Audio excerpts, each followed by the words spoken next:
Hello दोस्तों, मैं उदय कुमार ठाकुर आप सभी को मैथ्स वाई के ठाकुर में स्वागत करते हैं। कैसे हैं आप लोग? आशा करते हैं ठीक ही होंगे, मज़े में होंगे, शानदार होंगे, जानदार होंगे।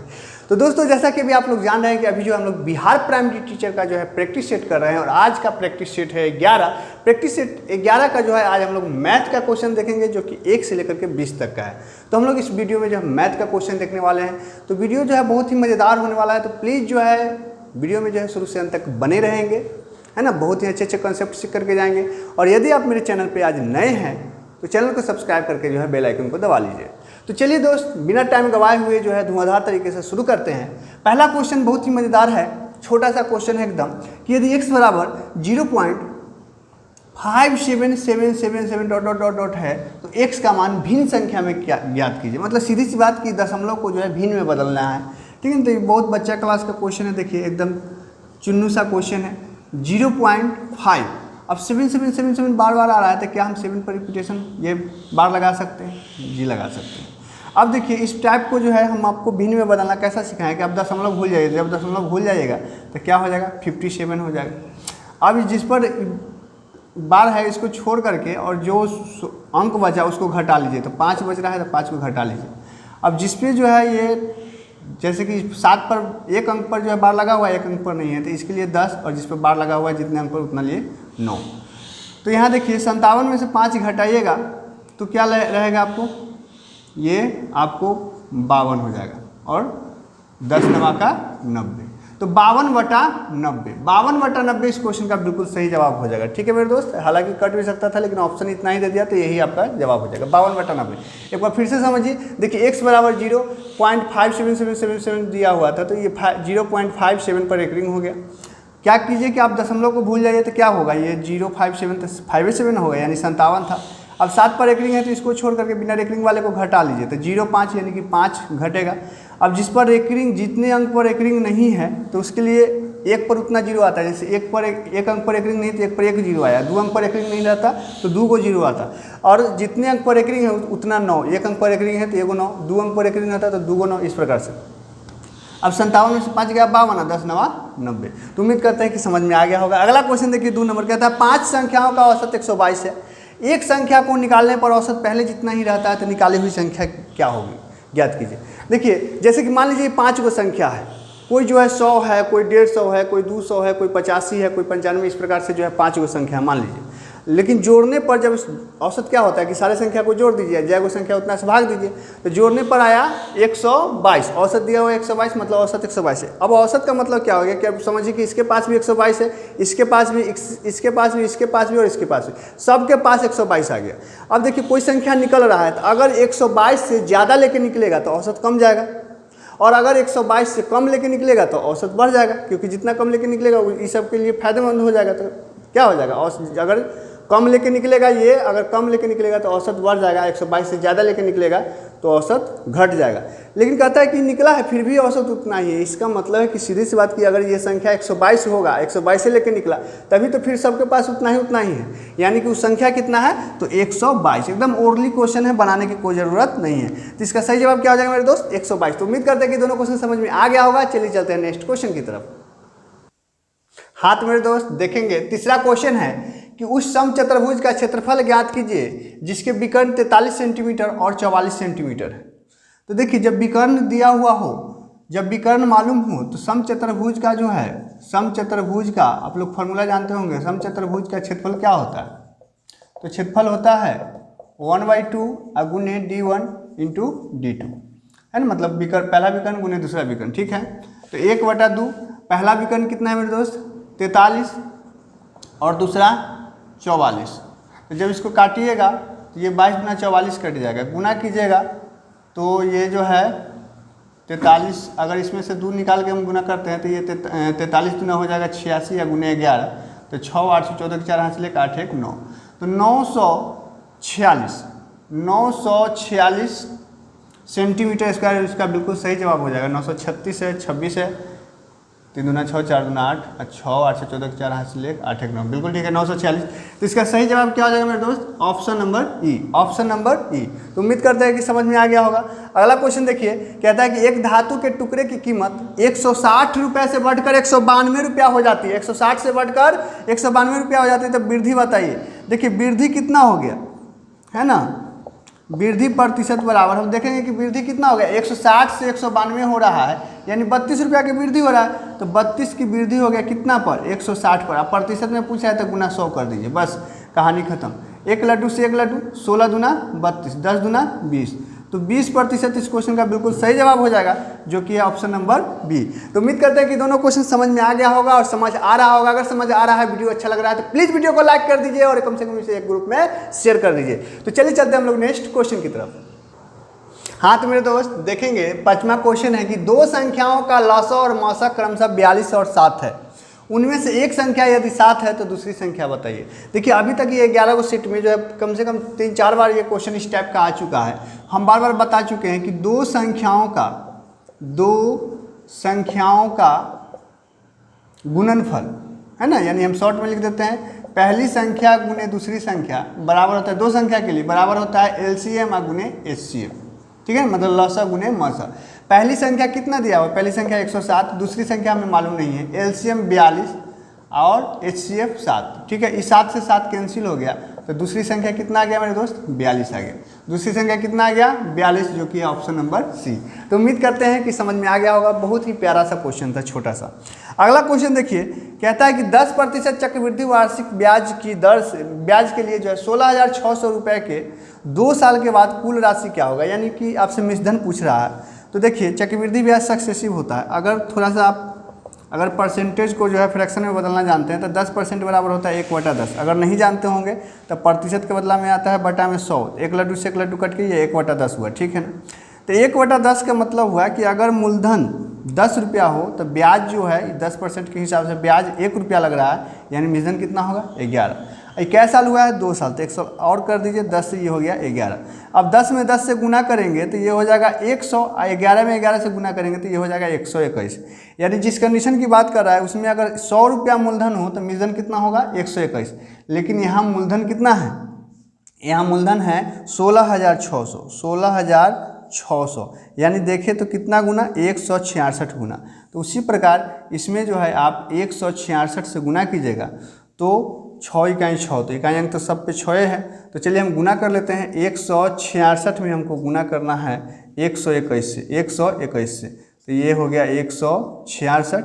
और फिर 6 नंबर हाथ से लेक, 6 नंबर 3 हाथ से लेक, और 2 इकाई 2 1 3, और फिर जो है आपको कितना? 166। ठीक है, 6 6 2 8, और 6 3 1 0 हाथ से लेक, 6 3 1 0 हाथ से लेक 1 1 2, 20,086 रुपया, 20,086, जो कि है ऑप्शन नंबर ए। अगर आपको ये चीज़ समझ में नहीं आया होगा तो बच्चा क्लास में तो बच्चा क्लास के हिसाब से एक फार्मूला तो जानवे करते हैं, मिश्रधन बराबर चक्रवृद्धि ब्याज के लिए क्या होता है?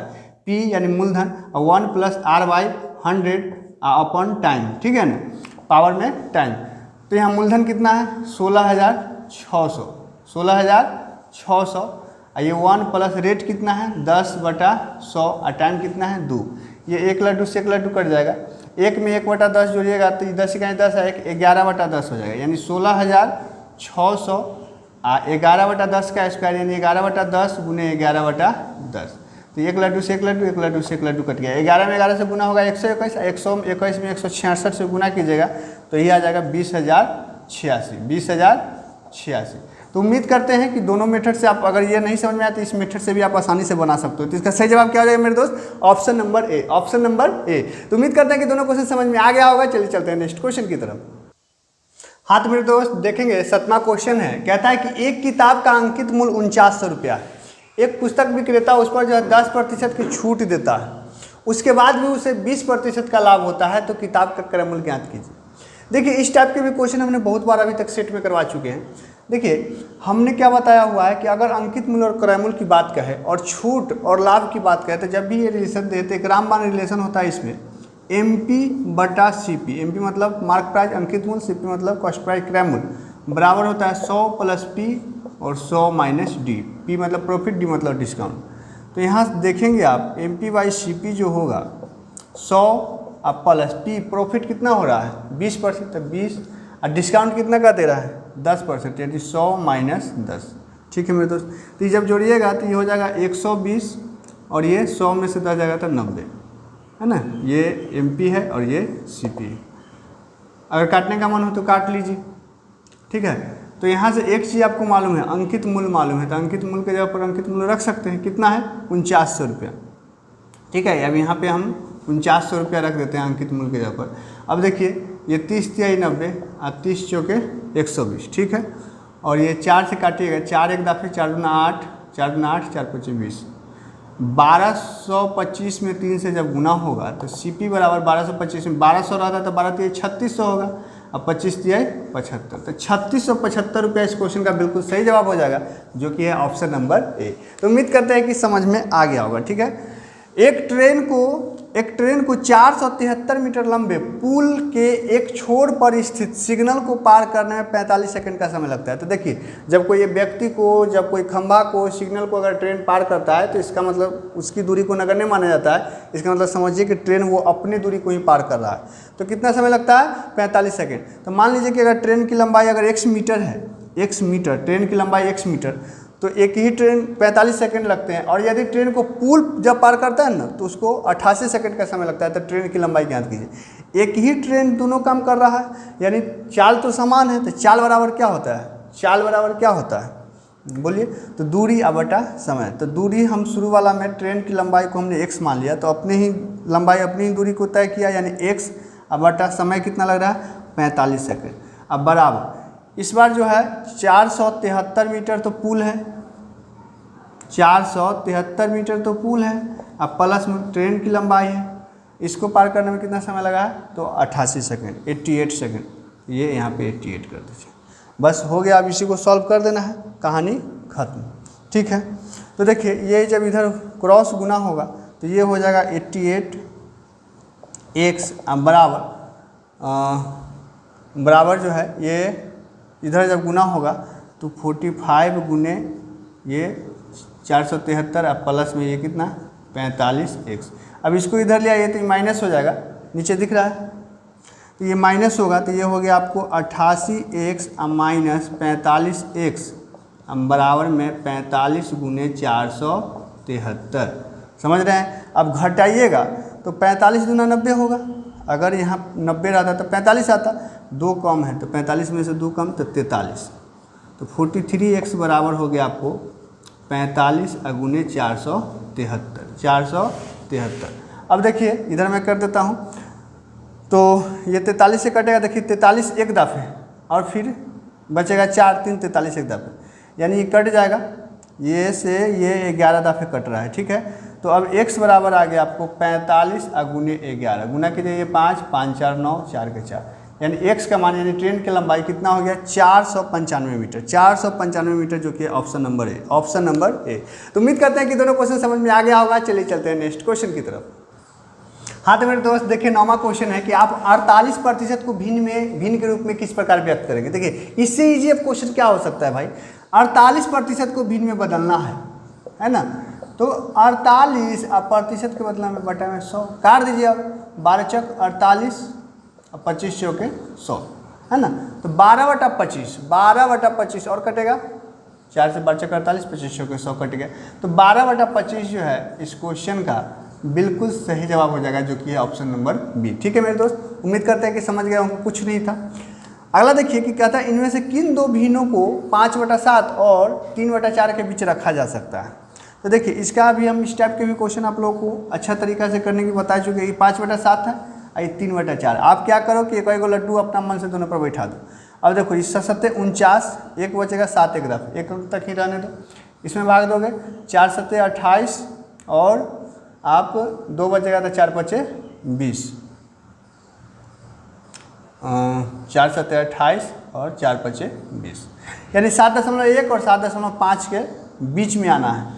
चलिए अभी सबको चेक करते हैं। पहला ऑप्शन है 2/3 और 5/6, भाग दीजिए, मतलब एक लड्डू बैठाइए, तो ये 3 6 18, देखिए 7 से कम हो गया जैसे हटा दीजिए इसको, चेक करने से क्या फ़ायदा, पहला ही ऑप्शन से पता चल गया 3 6 का 18, 6 पॉइंट कुछ आ रहा है हमको, तो भैया 7.1 और 7.5 के बीच का कुछ आना चाहिए। ये 6 पॉइंट कुछ आ रहा है, गड़बड़ है, हटाइए, नहीं चेक करेंगे अब। 1/2 और 2/5, देखिए 1/2, एगो लड्डू बैठाइए, 2 5 10, ये 5 आ गया, 5 है क्या इसके बीच में आएगा क्या, ये भी नहीं, हटाइए। अब दूसरा को तो चेक भी, एक ही को जब नहीं कर रहा है एग्जिस्ट, तो दूसरा को हम क्या चेक करने जाएंगे। अब तीसरा पे आइए, 8/11 और 11/15, एगो लड्डू बैठाइए, तो 11 7 77 है ना, 11 7 77, 3 बचा, तो 3 बचा तो आपको 3 0, यानी 11 दूना 22 लगेगा, 7.2 आ रहा है इसके बीच में, ठीक है जी। अब इसको भी चेक कर लेते हैं, एगो लड्डू बैठा है तो 110/15 हो गया, तो 15 7 105 है ना, 15 7 105, 5 बचा तो 15 तिया 45, 7.3, ये भी इसके बीच में आ जाएगा। तो सही जवाब क्या हो जाएगा, कौन इसके बीच में आएगा, 8/11 और 11/15। तो उम्मीद करते हैं कि ये मेथड समझ गए होंगे, और इस टाइप के क्वेश्चन को करने का सबसे बढ़िया तरीका यही मेथड है, ठीक है ना। तो उम्मीद करते हैं कि समझ में आ गया होगा। चलिए चलते हैं नेक्स्ट क्वेश्चन की तरफ। हाँ तो मेरे दोस्त देखेंगे 11वां क्वेश्चन है कि ए और बी मिलकर एक कार्य को 6 दिन में पूरा करता है। ए और बी दोनों मिलकर कार्य को कितने दिन में पूरा किया, 6 दिन में, और ए अकेले उसी कार्य को 9 दिन में पूरा करता है। तो बताइए कि बी अकेले उसी कार्य को कितने दिन में पूरा कर लेगा। देखिए 9 और 6 का आप एलसीएम लीजिए, 9 और 6 का एलसीएम कितना हुआ, तो आप कहोगे 18। ये 18 हुआ क्या, ये एलसीएम जो आया से क्या हुआ, तो ये समझिए 18 को टोटल काम है। अब ये ए और बी जो है, ए और बी दोनों मिलकर 6 दिन में काम करता है, तो अगर 18 को काम है तो 6 18, अगर 18 में 6 से भाग कीजिएगा तो 3 आएगा, यानी इससे पता चलता है कि ए और बी एक दिन में 3 को काम करता हो, तभी तो 6 दिन में 18 को काम खत्म कर लेता हो। ए अकेले जो है मतलब 9 दिन में ख़त्म करता है, तो 9 में जब 9 से भाग दीजिएगा 18 में, तो 9 दूना 18, यानी इससे पता चलता है कि ए एक दिन में 2 को काम करता है। तो आप बताइए कि ए और बी मिलकर 3 को काम करता है और ए अकेले 2 को काम करता है। इसका मतलब अगर हम इसमें पूछे कि बी क्या वो काम करता है, तो आप क्या बोलोगे, सर बी तो ए को काम करता है। ये बात को समझे कि नहीं, ए और बी मिलकर 3 को काम किया, ए अकेले 2 को काम किया, तो बी क्या को काम किया, अगर ये 2 को काम किया, ये मालूम है कि 3 को है, तो क्या को काम किया होगा, ए को किया होगा तभी नहीं यहाँ 3 आया जी, तो बी का काम है। तो अब हमसे पूछा कि बी अकेले उस काम को कितना दिन में खत्म कर लेगा, तो देखो 18 को काम है, एक दिन में 1 को काम करेगा, तो 1 से भाग दीजिए तो कितना दिन आ जाएगा, 18 दिन। तो 18 दिन जो है इस क्वेश्चन का बिल्कुल सही जवाब हो जाएगा, जो कि है ऑप्शन नंबर ए। तो उम्मीद करते हैं कि समझ में आ गया होगा। अगला क्वेश्चन देखिए, कहता है कि एक निश्चित राशि को 6:5 के अनुपात में जो है 2 भागों में विभाजित किया जाता है। यदि पहला भाग 282 है, देखिए एक निश्चित राशि 6:5 में बांटा गया, ये दे दिया कि 6:5 में बांटा गया, ये दे दिया कि पहला भाग ना 282 है, 282 मतलब ये जो 6 वाला हिस्सा है कितना है, 282। ये इसका कितना गुना है। अच्छा कितने बच्चा को मतलब व्यक्ति को जो है ये भी नहीं निकालने आता होगा कि 6 का कितना गुना है, तो कैसे निकालते हैं, तो इसमें ना आप जैसे 282 हमको देखना है कि कितना गुना है, तो 282 में 6 से भाग कीजिए, तो आप देखेंगे कि 6 चके 24, 6 चके 24 है ना, 4 बचेगा तो 6 7 42, ठीक है ना। तो यहाँ से पता चल गया कि 6 का जो है 47 गुना है। तो हमसे क्या पूछा था, कुल राशि कितना है, देखिए कुल राशि इसका एक हिस्सा में 6 है, दूसरा हिस्सा में 5, तो कुल राशि कितना हो जाएगा, तो 11, 6 5 11। तो अगर 6 का मतलब 47वां गुना है ये भी, तो 11 के 47वां गुना क्या हो जाएगा, गुना कर दीजिए 7 के 7, 7 4 11 हासिल है 4 1 5, 517 हो जाएगा। कितना हो जाएगा, 517, जो कि है ऑप्शन नंबर सी, ठीक है ना। ये गुना करने का तरीका है 11 में किसी भी संख्या से, 7 के 7 लिख दिए, 7 4 11 के 1 हासिल है 4 1 5, एक बार इसको फिर इसको इस प्रकार से बढ़ाते जाना है, ठीक है ना, तो गुना किया जाता है। नहीं तो आप ऐसे सिंपल गुना भी कर सकते हैं। तो इसका सही जवाब क्या हो गया, 517। तो उम्मीद करते हैं कि दोनों क्वेश्चन समझ में आ गया होगा। चलिए चलते हैं नेक्स्ट क्वेश्चन की तरफ। हाँ तो मेरे दोस्त देखेंगे 13वां क्वेश्चन, तपस, अभी और ऋषि के बीच केक का बंटवारा होता है। तपस को जो है केक का 1/2 भाग मिला, 1/2 भाग मतलब आधा तो मिल गया किसको, तपस्या को। ऋषि को 1/3 भाग मिला और शेष अभी को मिला, तो अभी को कितना मिला। तो सबसे पहले देखिए कि दोनों को मिल कितना गया, तो तपस और ऋषि को मिला के कितना मिल गया, तो 1/2 प्लस 1/3 कर दीजिए, यही ना, 2 3 का लघुत्तम 6, 2 3 6 और 3 दूना 6, यानी कि 5/6 हिस्सा। देखिए फ्रैक्शन का मतलब समझिए कि कभी भी जब फ्रैक्शन कुछ चीज़ का लिखा जाता है तो नीचे हमेशा मूल वाला रहता है, वो मतलब ओरिजिनल, और ऊपर जो है जो वैल्यू कहता है ऐसे। इसका मतलब ये हुआ कि अगर केक 6 भाग में बटा हुआ है तो 5 भाग ये दोनों को मिल गया, तो अब बचा कितना, 1 भाग, तो अभी को वही शेषे वाला ना मिलेगा जी, तो अभी को मिलेगा कितना, 1 बचल है कितना में, 6 में, 1 भाग मिला कितना में, 6 में, यानी इसका सही जवाब कितना हो जाएगा, 1/6, जो कि ऑप्शन नंबर बी। अगर इस प्रकार से नहीं समझते हैं तो ये तो 5/6 इतना तो निकालिए, कोई दिक्कत नहीं। अब शेष निकालना था, केक कितना था, एगो था, एगो में से 5/6 बट गया, तो आप 1 - 5/6 भी कर लीजिएगा, तो एलसीएम 6 आएगा, यहाँ 6 - 5 आएगा, 6 में से 5 जाएगा तो 1/6, तो ऐसे भी आप कर सकते हैं। ठीक है, उम्मीद करते हैं कि समझ में आ गया होगा। ये देखिए 14 नंबर क्वेश्चन, 2 + √5 के पावर 4 और -2 - √5 के पावर 4 का मान ज्ञात कीजिए। देखिए थोड़ा सा ये कैलकुलेटिव है, हल्का सा आपको कैलकुलेशन करना पड़ेगा।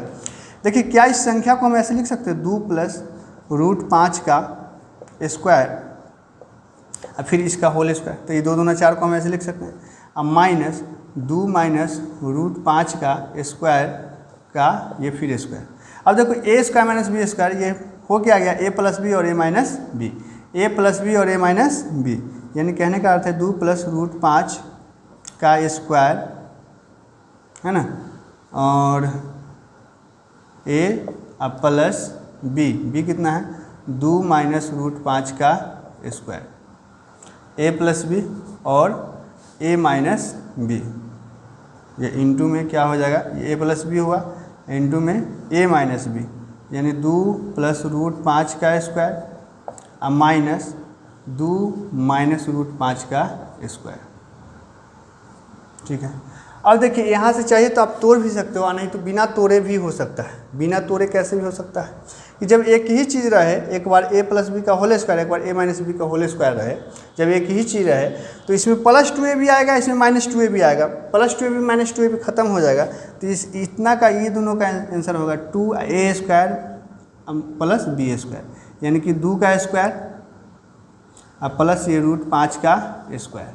ठीक है, इंटू ये देखिए a + b का होल स्क्वायर, -a - b का होल स्क्वायर है, तो इसमें जो है 4ab होता है। क्या होता है, 4, a की जगह पर 2 और b की जगह पर √5।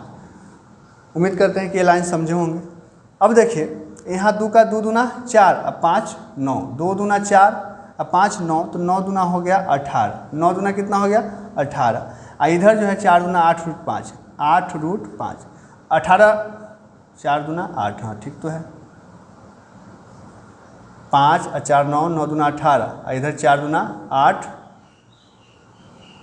2ab होता है, 2 a के जगह पर √2 और b के जगह पर √5, तो 2 दूना 4, 2 दूना 4 √5 हुआ, तो 18 चक 72 √5, तो ये इसका जो है बिल्कुल सही जवाब हो जाएगा। कितना हो जाएगा 72, कुछ गलती हो रहा है क्या, 5 2 दूना 4 है ना, और इधर जो है होता है आपको 4ab, तो ठीक ही था जी, 4ab होता है ना, 2ab जुट करके ये 4ab होता है, 2ab जुट करके ये 4ab होता है, तो 4ab, तो यहाँ 4 दूना हो जाएगा 8, 8 √5, तो 18 8 कितना होगा, 18 8 144 √5, 144 √5 इसका बिल्कुल सही जवाब हो जाएगा, जो कि option number A, option number A. अगर ये फार्मूला अगर आप नहीं जानते हैं तो थोड़ा सा तोड़िएगा, थोड़ा सा और 1-2 लाइन इसको जो है मतलब सॉल्व करना पड़ेगा, और फार्मूला जानते हैं तो बस 2 लाइन में सिमट गया। तो उम्मीद करते हैं कि समझ में आ गया होगा। चलिए चलते हैं नेक्स्ट क्वेश्चन की तरफ।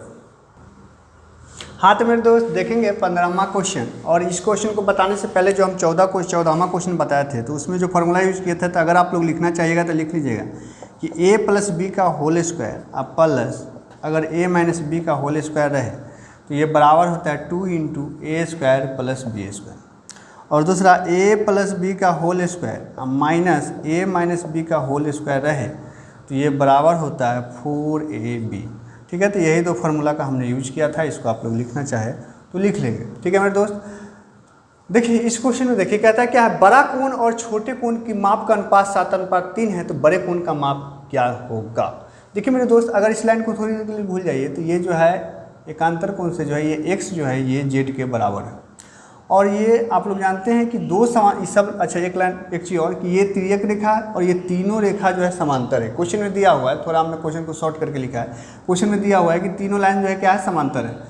तो मतलब समांतर रेखाओं के बीच जो है, समांतर रेखाओं के बीच अंतः कोणों का योगफल 180 डिग्री होता है, ये जानते होंगे। इसमें से अगर बड़ा कोण कोई 7 है तो 7x मानते हैं, और छोटा कोण y वाला को 7:3 में बांटा गया है कि 7:3 के अनुपात है।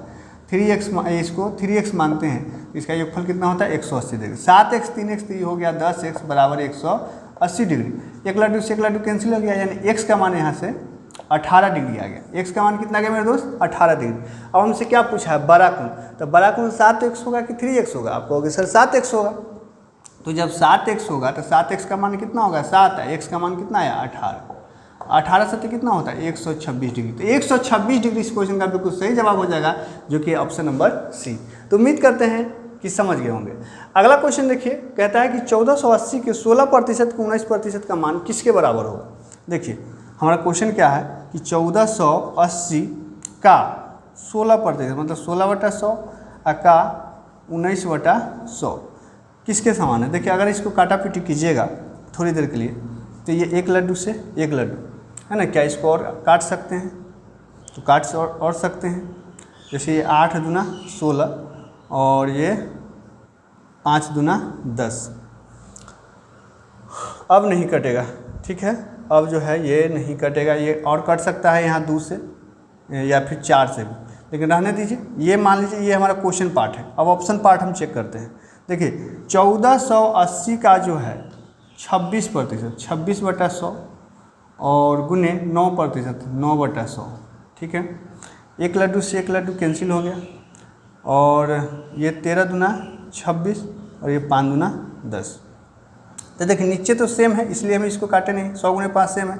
तो ऊपर जो है 148 गुने 5 गुने 9 है, 148 भी सेम है। तो यहाँ 9 5 45 है, 19 60 बहुत ज़्यादा है, यानी ये तो हमारा नहीं होगा, ठीक है।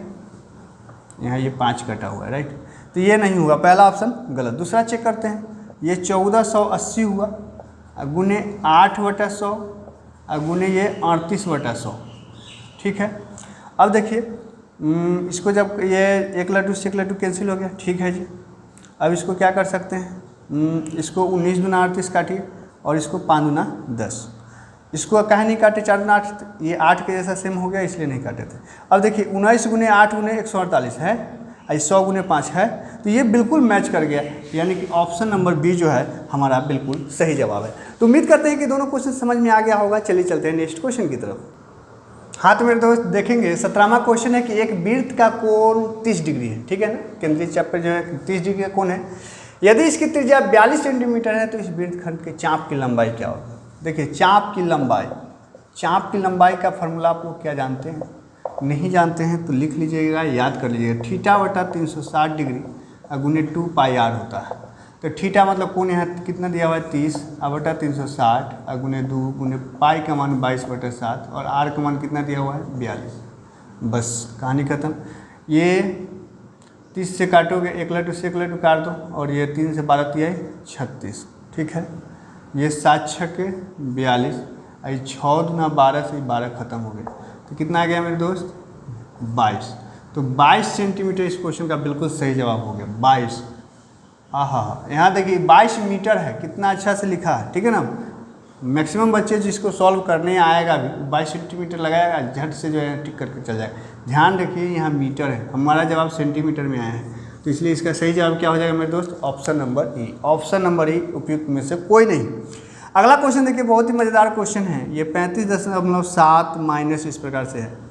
तो चलिए इसको सॉल्व करते हैं। देखिए इस वाले ब्रैकेट को पहले ये नीचे से कभी भी इस टाइप के रहे तो नीचे से सॉल्व होते हुए ऊपर जाता है। तो पहले आप इस क्षेत्र को सॉल्व करेंगे तो ये 3 या प्लस 1/3 है, ठीक है ना। इसके नीचे कुछ नहीं तो 1 लिखेंगे, 3 1 के लघुत्तम 3 होगा, 1 3 3 तो 3 3 9 अब प्लस 3 का 3 तो 1, तो 9 1 10/3। तो इसी चीज़ को हम ऐसे भी डायरेक्ट बोल सकते थे कि 3 3 9 3 3 9 1 10/3, ठीक है। तो ये इतना को सॉल्व करने पर ये 10/3 आएगा, राइट, 10/3।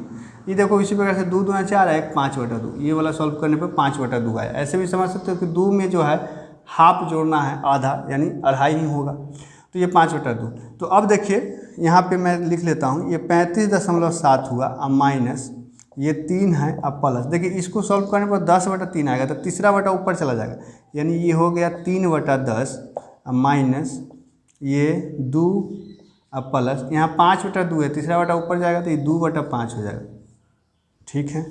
उम्मीद करते हैं कि समझ रहे होंगे।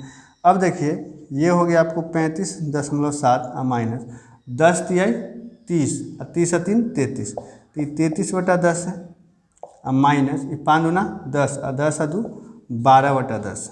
ठीक है, इच्छा है तो इसको भी दशमलव हटा के आप बटा में 10 कर सकते हैं और नहीं तो रहने दीजिए। तो ये 33 और 12 45/10 हो जाएगा। तो कर लेते हैं, क्या दिक्कत होता है। तो इसको भी जब ये कीजिएगा तो ये हो जाएगा 357/10 अब माइनस ये दोनों को आप जोड़ के भी लिख सकते हैं, दोनों माइनस में है तो 2 और 3 5 और 3 और 1 4 45/10। नीचे सेम है तो ऊपर आराम से आप घटा सकते हो। 5 में से 7 जाएगा तो 7 में से 5 जाएगा तो 2 और 5 में से 4 गया तो 1 और क्या यहाँ 3। फिर से एक बार देख लीजिए, 7 में से 5 गया 1, 5 में से 4 गया 7 में से 5 गया 2, 5 में से 4 गया 1, ये अब बटा कितना 10 करेंगे। 10 से जब भाग लगेगा तो कितना हो जाएगा 31.2 31.2 तो नहीं है। एक बार फिर से हम चेक कर लेते हैं। 35.7 ठीक है। ये 3 3 9 1 10 10/3 हुआ, तीसरा बटा ऊपर जाएगा तो 3/10 हो गया। ये 2 प्लस 2 दूना यानी कि 2 दूना 4 1 5, तो ये 2/5 हो गया। तो 5 दूना 10 और 2 12 हुआ, ये 10 3 3 10 3 30 और 3 33 हुआ, 33/10। ठीक है, सब कुछ ठीक है। तो इसका सही जवाब क्या हो जाएगा, ऑप्शन नंबर ई। ठीक है, तो उम्मीद करते हैं कि दोनों क्वेश्चन समझ में आ गया होगा। चलिए चलते हैं नेक्स्ट क्वेश्चन की तरफ। हाँ तो मेरे दोस्त देखिएगा, एक छोटा सा माइनर मिस्टेक हुआ है। यहाँ देखिए 2 + 2/5 है, तो 5 दूना 10 और 10 2 12, तो 12/5 ही होगा ना। तो ये 12/5 है, राइट, 12/5। अब 12/5 को नीचे हम ये इसका हुआ 357/10 ये माइनस 45/10 जो हुआ। तो कहने का अर्थ है कि इसको अगर हम 10 के में बनाना चाहेंगे नीचे 10, तो ऊपर नीचे 2 से गुना करना होगा, ऊपर नीचे 2 से गुना करना होगा। तो ये 24/10 हो जाएगा। कितना हो जाएगा मेरे दोस्त, 24/10। तो जब इस जोड़ेंगे तो ये 4 3 हो गया 7 और 3 2 5 57/10। और जब आप घटाइएगा तो 7 में से 7 जाएगा 0, 5 में से 5 जाएगा 0 और ये 3 और नीचे 10, एक लड्डू से एक लड्डू कट गया 30। तो इसका सही जवाब क्या हो जाएगा मेरे दोस्त, 30, जो कि है ऑप्शन नंबर बी। ठीक है, तो उम्मीद करते हैं कि समझ में आ गया होगा। चलिए चलते हैं नेक्स्ट क्वेश्चन की तरफ। हाँ तो मेरे दोस्त देखेंगे 19वां क्वेश्चन है आपका कि 150 का घनमूल इनमें से किसके बीच होगा। देखिए घनमूल 5 का क्यू अगर करते हैं तो 50 25 25 125, यानी 125 का घनमूल 5 होगा। 6 का अगर क्यू कीजिएगा तो 6 36 का 216, तो 216 का घनमूल 6 होगा। और 125 और 216 के बीच में ही तो 150 है, यानी कि इसका घनमूल जो है 5 और 6 के ही बीच होगा, यानी कि option number A is the right answer. ठीक है, उम्मीद करते हैं समझ गए होंगे। ओरली क्वेश्चन था। 20वां क्वेश्चन और लास्ट क्वेश्चन देखिए, कहता है कि एक समकोण त्रिभुज के 2 छोटी भुजाओं की लंबाई 7 सेंटीमीटर और 24 सेंटीमीटर, तो इस त्रिभुज की परिवृत्त त्रिज्या क्या होगा। परिवृत्त की त्रिज्या पूछा, इस पर अंतर्वृत्त की त्रिज्या नहीं पूछा। तो परिवृत्त की त्रिज्या जो है, तो इसके लिए सबसे पहले आपको कर्ण निकालना होगा, क्योंकि समकोण त्रिभुज की परिवृत्त की त्रिज्या जो होता है, समकोण त्रिभुज के परिवृत्त की त्रिज्या जो होता है कर्ण/2 होता है, कर्ण/2। तो कर्ण निकालेंगे तो कर्ण का फार्मूला क्या होता है, कर्ण का फार्मूला होगा √अंडर लंब स्क्वायर प्लस आधार स्क्वायर, लंब स्क्वायर प्लस आधार स्क्वायर। तो मान लीजिए कि लंब जो है किसी को भी, जैसे लंब 7 मानते हैं, इसको 24 को आधार, तो 7 स्क्वायर प्लस 24 का स्क्वायर, तो 7 49 हो गया, 24 का स्क्वायर 576 हो गया। 9 6 15 के 5 हासिल 1, 9 4 13 14 के 4 हासिल 1, 5 1 क्या हो रहा है, 9 6 15 के 5 हासिल 1, 7 4 11 के 2 हासिल 1 और 5 1 6, तो 625 आ गया। 625 का मतलब 25, ठीक है ना, 625 का वर्गमूल 25, तो हमारा जवाब क्या हो जाएगा 25/2। 25/2 कहने का मतलब 12.5, 12.5, ठीक है ना, 12.5 जो कि ऑप्शन नंबर है। तो उम्मीद करते हैं कि ये दोनों क्वेश्चन समझ में आ गया होगा। आज का वीडियो आप लोगों को बहुत ही अच्छा लगा होगा। अगर वीडियो अच्छा लगा हुआ है तो लाइक कर दीजिए और इसे कम से कम एक ग्रुप में शेयर कर दीजिए, क्योंकि शेयर नहीं करते हैं और आप लोग लाइक करने में तो बिल्कुल कंजूसी करते हैं। लाइक निश्चित रूप से लाइक कीजिए, और यदि आप मेरे चैनल पर नए हैं तो चैनल को सब्सक्राइब करके बेल आइकन को दबा दीजिए। तो मिलते हैं एक नए वीडियो में, तब तक के लिए जय हिंद।